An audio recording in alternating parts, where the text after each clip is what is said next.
A friend of mine had just told me about a business partnership that she started that had just fallen apart. And the reason it fell apart was because there was no trust, period. In this episode, I'll talk about the relationship between partnership and trust, why trust is so important to partnership. How do you know if you can trust your partner? How do you build that trust so that you build a strong partnership? Research showed that 70% of business partnerships fail. Let's understand why and how to prevent it.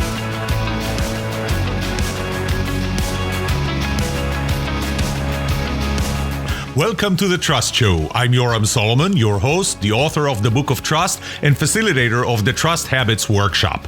My mission is simple. I want to help you form habits that build your trustworthiness, because the answer to this question will have the biggest impact on your personal and professional success or failure. Can I trust you?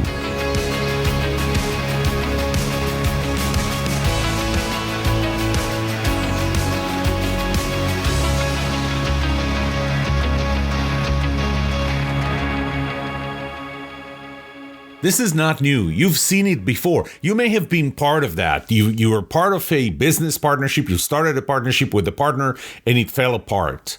I found an article, a 2008 article from Local Government Chronicles that asks, really the title is Why 70% of Partnerships Fail. And here's a direct quote from that article. CPCR, a consultancy specializing in developing organizations, leaders, and partnerships, concluded that the key driver of this failure are issues of trust and deteriorating relationships. And I would say deteriorating relationships are also a matter of trust. So let's talk about partnerships. Let's start by asking, what is a partner? What does it mean to have a partnership? Now, I can't tell you how tired I am of companies trying to sell me services that open up with, we want to partner with you. No, you don't want to partner with me. You're trying to sell me stuff and you want me to pay you money. This is not a partnership because this is an asymmetrical relationship. And it is really critical that we understand that partnership has to be symmetrical. And typically when somebody is offering to partner with me, partner with my business, I ask them, so are we going to take the same level of risk?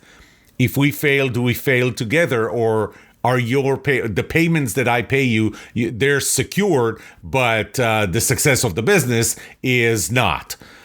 And obviously, what they're trying to sell me is sell me services, but they think that if they use the word partner, then I'm going to be more amenable to working with them.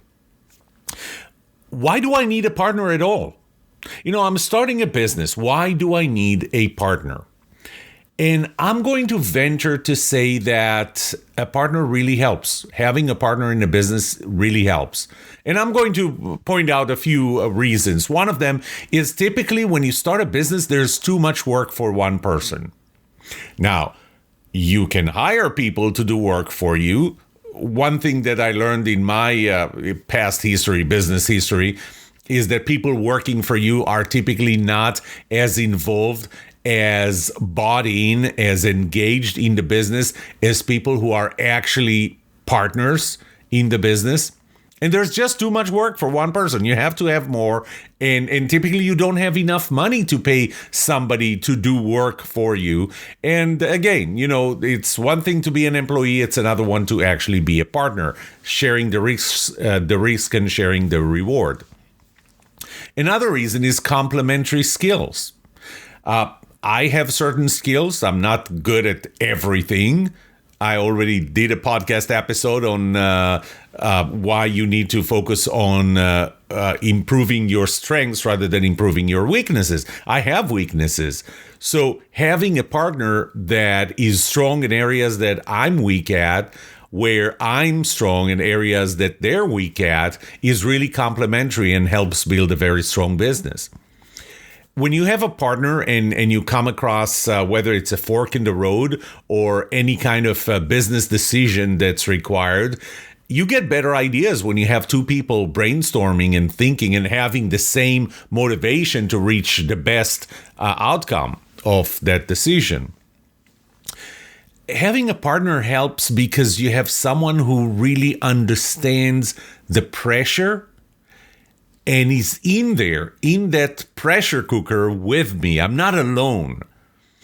It's someone that I can talk about the business. I sometimes I get really, really excited about the business, and I go and I talk to, even if I talk to my wife or I talk to my daughters or friends, they're not as excited as I am. They're not as into it as I am. And when you have a partner, that's somebody that is involved in it. They're knee deep. Maybe they're up to their eyeballs right there with you in that business. So it's really, it's someone you can talk to about the business. It could be a sounding board for your own ideas regarding the business. And you know what? It does provide the emotional support. Sometimes people outside the business, they don't really understand what you're going through, and a partner would give you the emotional support that you need at some times, at some hard times. Not to mention that you're giving them the emotional support that they need.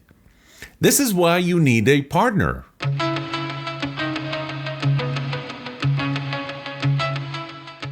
But what happens if the partnership breaks down? The business partnership breaks down. When the partnership breaks down, the business breaks down. It's typically there's a lot of stuff that needs to be addressed. There are financial transactions because, doesn't matter what you think about the partner, doesn't matter what the partner thinks about you, but there was some investment made, whether it's financial or otherwise, resources. They need to somehow be sorted out. And all of a sudden, you find yourself having to pay off your partner to get them out of the business. I've been involved with several of those partnerships. The first one that I was involved with, there was someone that I met and we started building a business together. And I'll talk later about the different components of why trust is broken, but it did, and we had to break it out. And guess what? I had to buy them out of their percentage in the company, which I thought was crazy because I really started the company, but I brought them in as partners, and then I had to buy them out. So there are financial transactions, not to mention the emotional stress. Starting a business, especially in the early years, is very stressful. And now on top of that, you put another layer of emotional stress, of breaking a partnership. So not only that it's hard for me to build the business, to grow the business, now I have to deal with the stress of breaking a partnership apart while continuing to grow the business because I still believe in that business.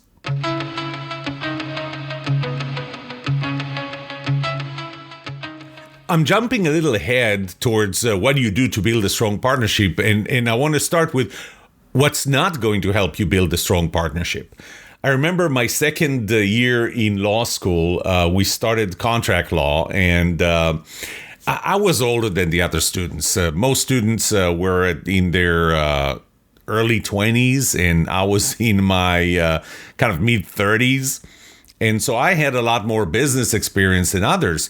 And the professor was asking, how do you build a strong partnership? How do you get out of a partnership if you have a strong contract? I'm not even sure it was partnership. I think it was just any business relationship that was covered by a contract. And you really wrote a very well-written contract, and you crossed all the T's, you dotted all the I's, you accounted for all possible outcomes and all situations and scenarios. And now all of a sudden your partner or your business partner here is trying to get out of that contract. What do you do? And he asked, and all those young students started talking about enforcing the contract and going to court and lawsuits and stuff, and we're going to do this and we're going to do that. I didn't say a word. I was just sitting there smiling. And at some point, the professor turned to me and said, why are you smiling? And I said, well, I'm listening to these answers, and I can tell you one thing. If that contract is unenforceable, if the other side does not want to take part in that anymore, there's probably nothing you can do that will salvage this relationship. There's no amount of money. I mean, yeah, you can sue them and all, but that now you're not building a business. Now what you're doing is you're dealing with legal issues. There is no contract that will create a strong partnership. I typically, when I enter partnerships, and I just entered another partnership this last year, this last week, not just last year, this last week, and we signed our contract, and it's really a 2-page, and I wouldn't even call it a contract. It was really a letter of understanding. The purpose of that letter was really more to set the expectations, to know who's doing what, so there are no surprises, because surprises can break partnerships. Wait, I thought that you're going to do that. No, you thought that I'm going to do that. Well, that's a problem. So really, that was the purpose of that letter, because there's no contract that is enforceable to create a strong partnership. So I want to get that out of the way. The answer is not a contract.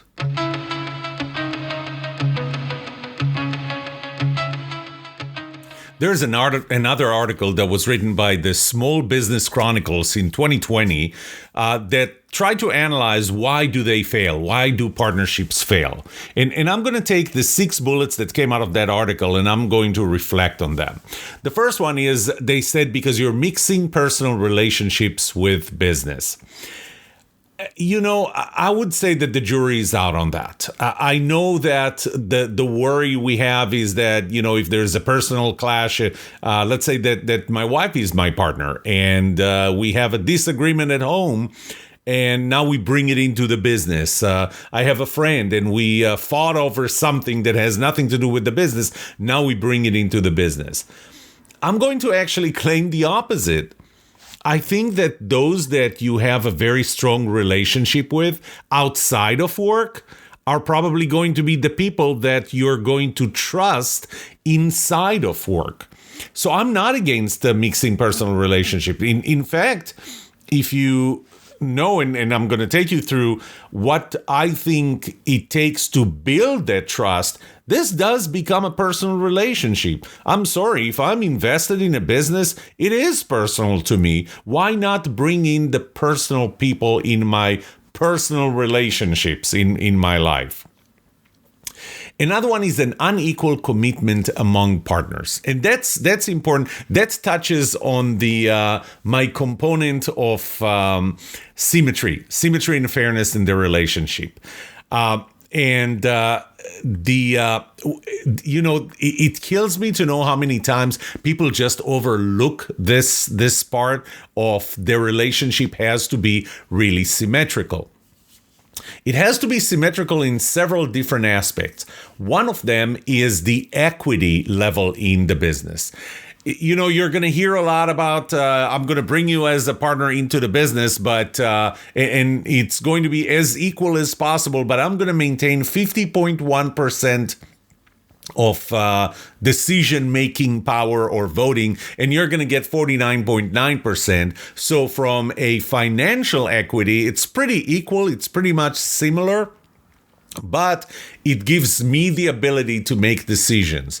That is even though we're talking about 0.1% that moves from one side to the other, or 0.1% over the perfect identical symmetry, this is a gross violation of the symmetry component of trust, because the other person is not going to trust you. If the power is in your hands for 0.1 or less percent of the equity, the power is in your hands, and that's a major unequal symmetry or asymmetry.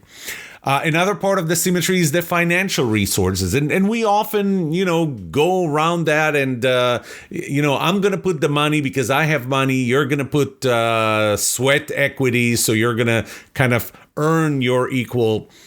That's asymmetrical. And it has more potential for falling apart than for staying equal. Than for staying united, staying as a partnership. You need to make sure that both partners attribute or invest equally, and that you pretty much identify that from the get-go. This is the level of investment that's going to be required by each one of us. Are we both okay in that? Now, it doesn't matter that much that I have more or less ability to make that investment, as long as we both agree that that's the level of investment. Now, where we get into trouble is when that was not predefined and all of a sudden a higher level of investment is required and one of us can't make it. Now, that person is perceived as the one who's all holding the business back. And it doesn't matter why they can't contribute as much financial resources. The amount of time. Starting a business takes a lot of time. Remember, one of the reasons to have a partnership is because it's more than what one person can handle.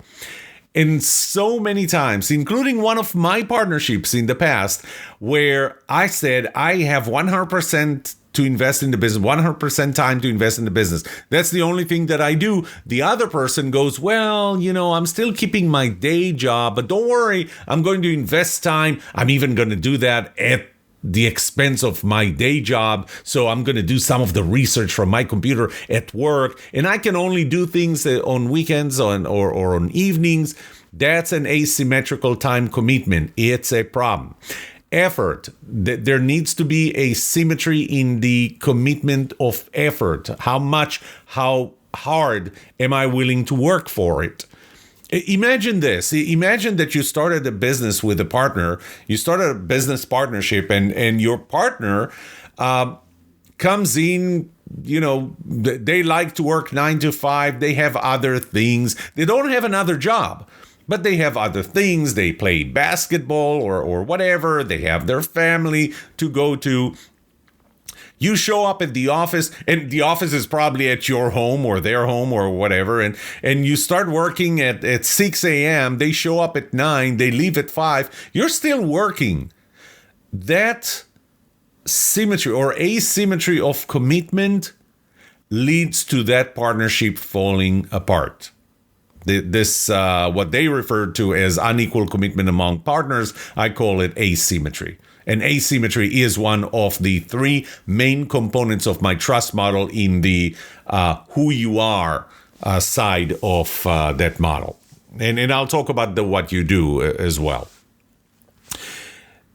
They brought up lack of success. And, I would argue, I don't know that lack of success is a major reason why partnerships fall apart. I mean, lack of success, if we are not successful, if we agreed up front that we're going to be spending, I don't know, we're committed to this for the next 12 months. And if after 12 months it doesn't seem like we're getting anywhere, then we're going to just fall apart. Well, that's just a natural outcome, and we're both still friends, and we both agree that that's the time to stop. So where this can break a partnership for, within less than that time is when we didn't agree on what that time is. Now, when you start a business, I would never expect that we start a business and we're successful on day one. It takes time. It takes a lot of doing the right things, not seeing any outcome until all of a sudden you start seeing outcome. And when you start seeing outcome and the outcome starts growing, that's when you're successful. And maybe you don't have that kind of time. Maybe you don't have a runway, financial runway, personal financial runway, or your partner doesn't have a personal financial runway to go through that period. But if you haven't agreed on what that period is, and all of a sudden either you or your partner go, I can't do this anymore, we're unsuccessful. It's not that you're unsuccessful, you're not successful yet, but one of you doesn't have that runway.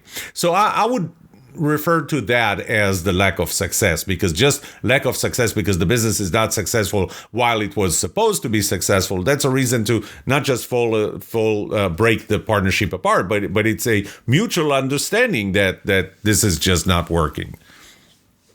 Here is my favorite one. They refer to as differing values. When I did my study on trust, or one of the studies on trust, I found the highest correlation of trust to any factor with that factor being shared values. And today I refer to it more as personality compatibility, and you will see why, because shared values means that you have the same values. Personality compatibility may mean that you have different, maybe you have different characteristics, different traits, but they're complementary. So traits can be complementary. I'm an idea person, and other people are people who like to execute. They don't like to think about ideas. And neither one of us, by the way, is good or bad. Both of those are as good and as bad as the other. But it does take different types of people for the business to be successful. This is complementary. So I would put that as a higher category than just the values. But the values are important. If we stand for different values with respect to the business, it's my guess is partnerships would not fall apart because one of us is a Republican, the other is a Democrat. Well, I take it back. Maybe today, in the level of political polarization we have and demonization of the other side, maybe this is a good enough reason to not go into partnership. But I have friends, and they're on the opposite party than I am, and we can build businesses. I would build a business with them any time of the day, any day of the week, and twice on Tuesdays. But having the same values with respect to the business is important. So there was a partnership that was once proposed to my wife to start a business in a computer school, and the person who started the business, he actually already had several facilities, and he wanted us to get into partnership with him to open new facilities. But the way he looked at the business, the values he had for the business, and I'm not going to argue if his values were bad or wrong or good, but they're different than ours, and my wife specifically. And my wife said, I'm not going to go into a partnership if this is how he wants to run that business. So we have to have the same values with respect to the business, or you and your partner have to have the same values. An alignment of interests.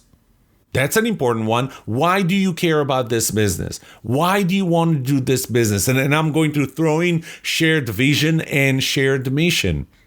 What do you think the vision of this business is? How do you see this business 20 years from now? What is the mission of this business? What will this business achieve? Frankly, I would tell you, if the only answer is it will bring more money, I wouldn't go into business with you. Because you know what? The moment you find another way to bring in more money, you're going to dump the business because, you get better return on investment doing something else. So to me, I never go into business. And I believe that's true for most people. I don't know, maybe I'm naive, but I believe that most people go into business because they believe in a mission that this business feels in society.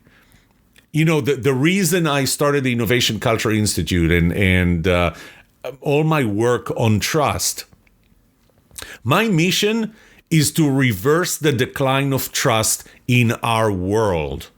That is my mission. My mission is not to make more money. My mission is to reverse the decline of trust in our world, because it is declining and I want to help reverse it. I will only take a partner that can get passionate about this mission and not because it generates money.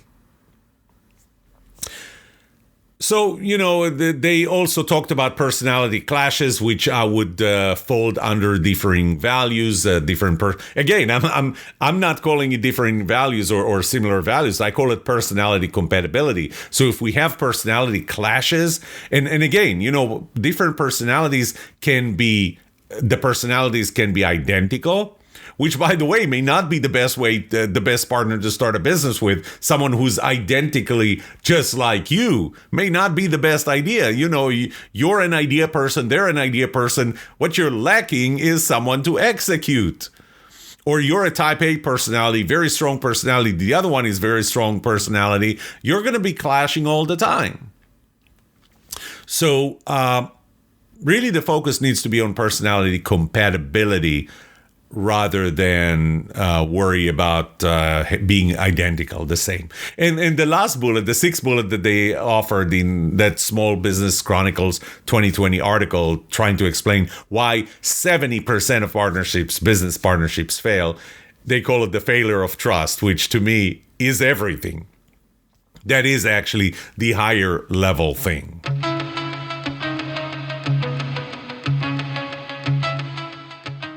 Let me add a few other components, other things that you should consider when you're thinking about partnership that were not covered in that article, in their six bullets. One of them is competence.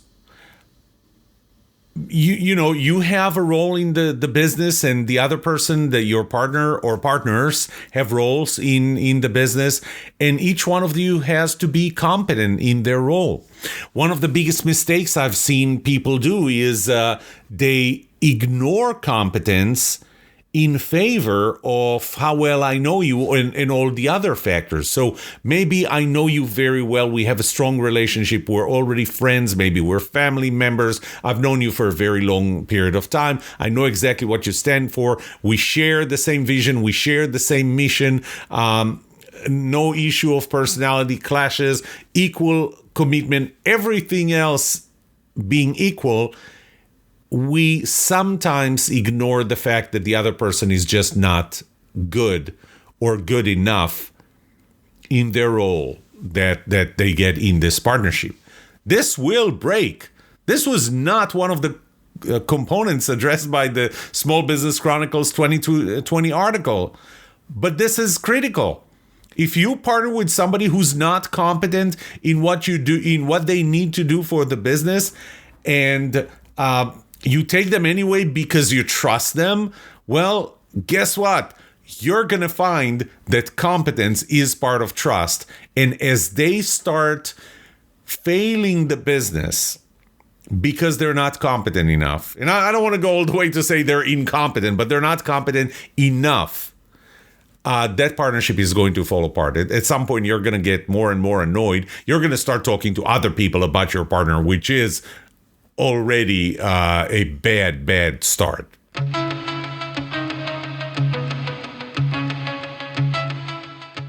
Another consideration is empathy. And empathy works two ways here. One is your ability to really understand your partner. I talked about symmetry, and you may be okay with just getting the commitment from your partner to whatever you're going to contribute, I'm going to contribute the same. Whatever you invest, I'll invest the same. You may get that commitment from your partner, but if you don't really have empathy towards them, and again, empathy is not compassion, it's not pity, it's not sympathy. Empathy is your ability to see things from their perspective as if you were them. It's your ability to see where they are on the Maslow's hierarchy of needs. Maybe they worry about things that are more fundamental to the human personality than you are, and you need to know that. You need to know that maybe the promises, the commitments that they're making to the business is going to put them in undue stress or a lot higher stress than you are. Now, I'm going to put this mostly on you, but I would expect to have a partner that has empathy towards me, which means that if the roles, the positions were reversed, and you are going to be in a lot more stress putting the same level of investment as they are, they're going to be able to see through that, and they're not going to treat you as someone who's not pulling their weight, even though this level of investment that's required right now that we did not foresee at the beginning was not part of our agreement, and now they're upset that you're not willing to go beyond, and they're going to give you this speech of you have to go beyond. So what if we didn't think about that first? Well, then they lack empathy, and you want to make sure that you have a partner that is empathetic towards you. But first of all, you have to be empathetic towards them. It's not enough to go to the document, to the first letter of understandings, to a contract, if you will, and say, but wait, in the contract, you said that, if you can't really understand where they're coming from.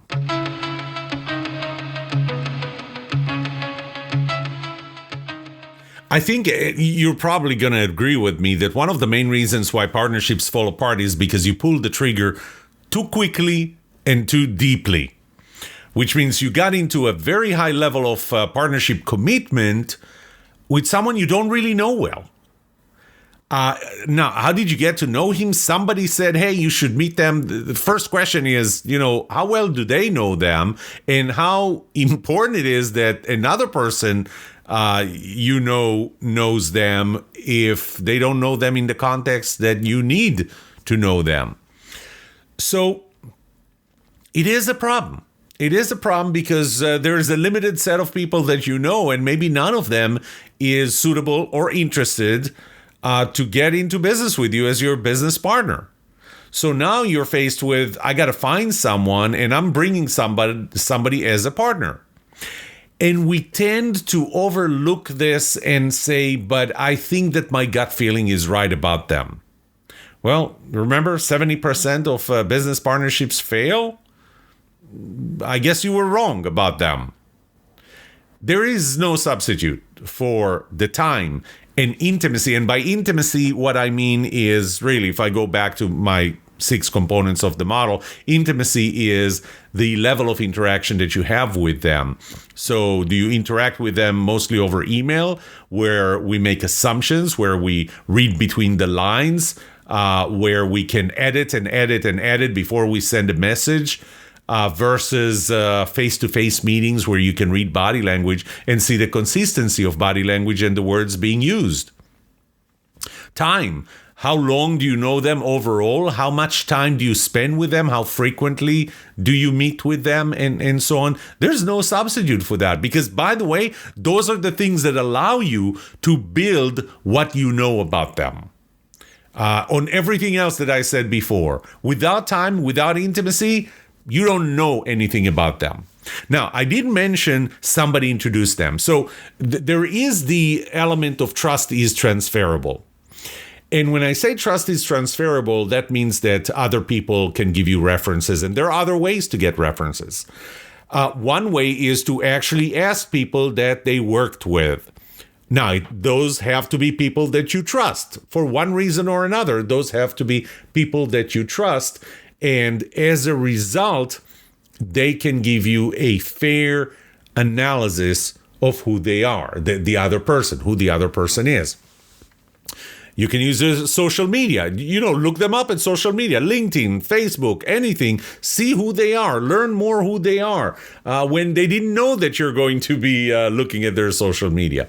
But you got to be careful when you ask other people about them, that other people actually have a different perspective than you about people in general. And as a result, what they say about them, even though you trust this other person, this intermediary, this person that introduced you to your future partner, even though you trust them, they not be looking at the things that you're looking. They may not be characterizing the other person the way you would. So trust is transferable. That is the 5th law of trust. But you got to be careful when you substitute your personal knowledge, time, and intimacy to transferable trust.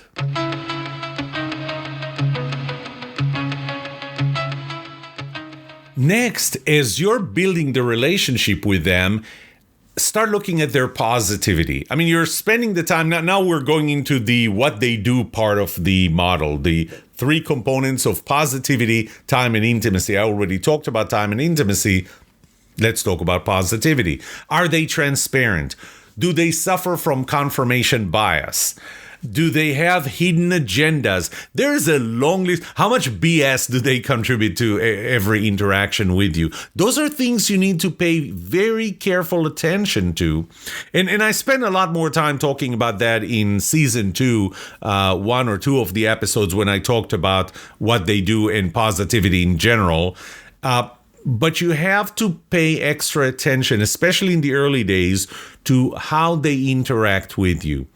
How positive are the interactions with them? And not positive in terms of we generated money, but positive in terms of their contribution to the interaction. Obviously, by the way, you have to be positive in your interaction and what you contribute to that interaction.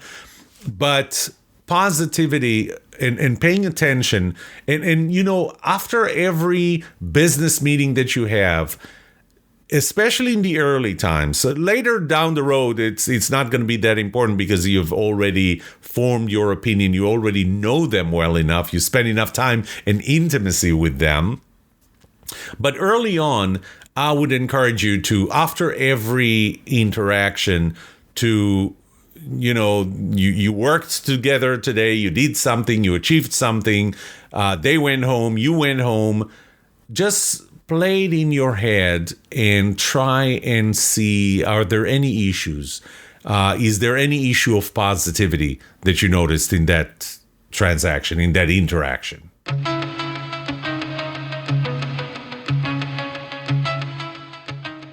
Another part is you have to ask yourself, how experienced are you with partners? And this goes into trustability. If you remember the eighth law of trust is that trust is a two-person game. It has two sides. The level of trust that I have in you, the level of trust that I have in my business partner is the product of my trustability, my willingness to trust business partners in general, and that specific business partner's trustworthiness. And everything I said up until now really talks about their trustworthiness in your eyes, because trust is relative, so it's in your eyes. But the first part, your trustability, really goes to the experience that you have with partners. I am much, much, much less naive today than I was in the past. In the past, I jumped into partnerships with people I should not have jumped into partnerships with. I went into business with people where our relationship was asymmetrical. And those fell apart, and those cost money, and those cost in anxiety and other negative consequences of breaking a partnership. And some of those companies survived and some have not. And so ask yourself, how experienced are you? And the less experienced you are, the higher your trustability is probably going to be. It depends on where you are on your, let's call it, natural trustability, which is probably a good topic for another episode, your natural trustability. But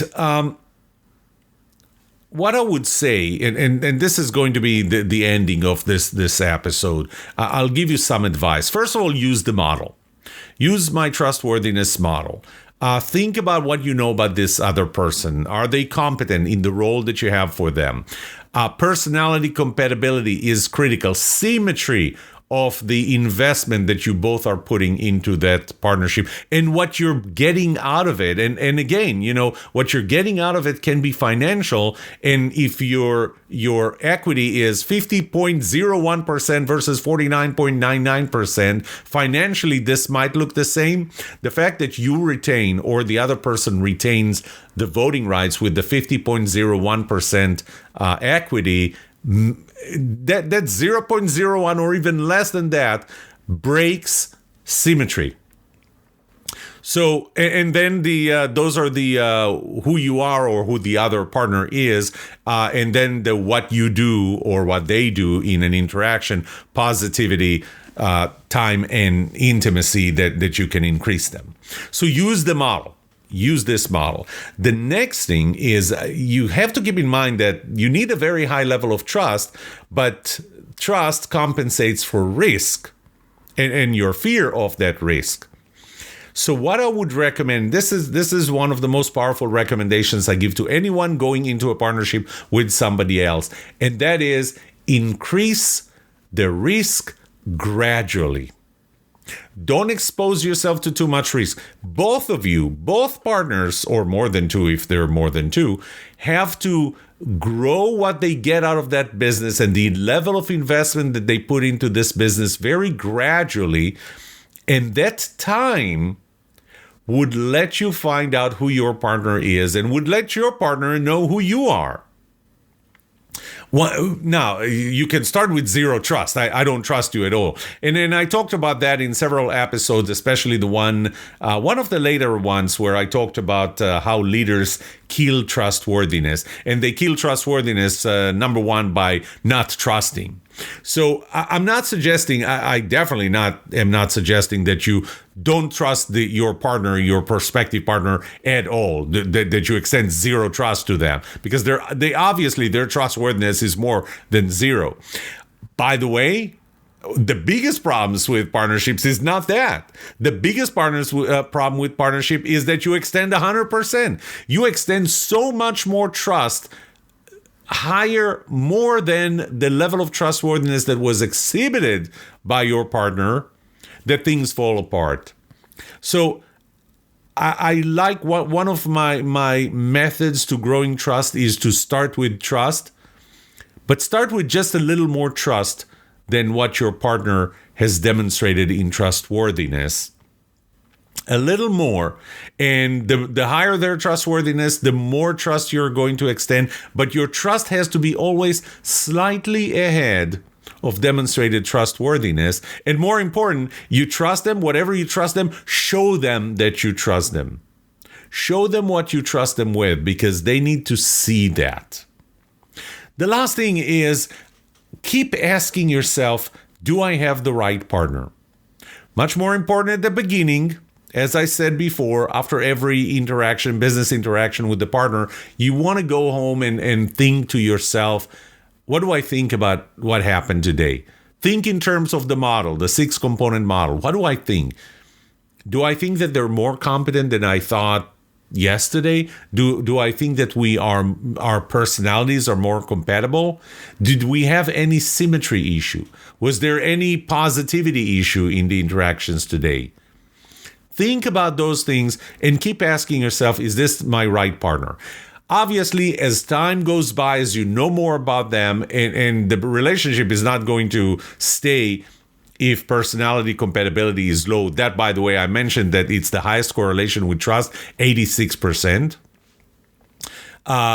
If you find out that there is no personality compatibility or it's pretty low, it's going to fall apart anyway. If symmetry is not there, it's going to fall apart. So keep asking yourself along the lines of this model, do I still have the right partner? Over time, you're going to stop asking that, because the partnership would either break, hopefully when the level of risk is not too high and the consequences are not too high, or the level of trust is going to grow and this is not going to be a question anymore. I hope this was helpful. Think about that when you think about entering a partnership, a business partnership.